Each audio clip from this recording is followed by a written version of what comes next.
வீடியோவில் என்ன பார்க்க போகிறோன்னா முருங்கைக்கீரை பொங்கன சோறு தாங்க. பார்க்கவே சூப்பராக இருக்குங்களா, சாப்பிடவும் செம்ம சூப்பராக இருக்கும். அதுக்கு ஒரு குக்கர் எடுத்துக்கோங்க.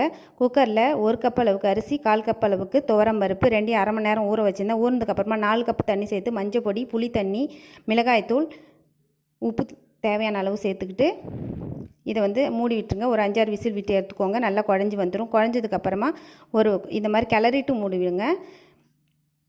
அதுக்கப்புறம் தாளிச்சிக்கலாம். தாளிக்கிறதுக்கு பார்த்திங்கன்னா எண்ணெய் விட்டுக்கோங்க. கடுகு, சீரகம், உளுத்தம்பருப்பு, காஞ்ச மிளகாய், பெருங்காயம்,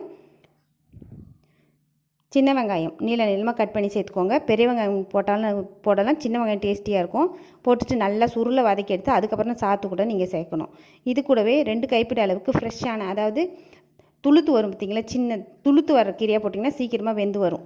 இந்த மாதிரி போட்டு நல்லா கிளறி எடுத்து சாப்பிடுங்க. சூப்பராக இருக்கும். இதெல்லாம் யார் சாப்பிட்றீங்கன்னு சொல்லுங்கள்.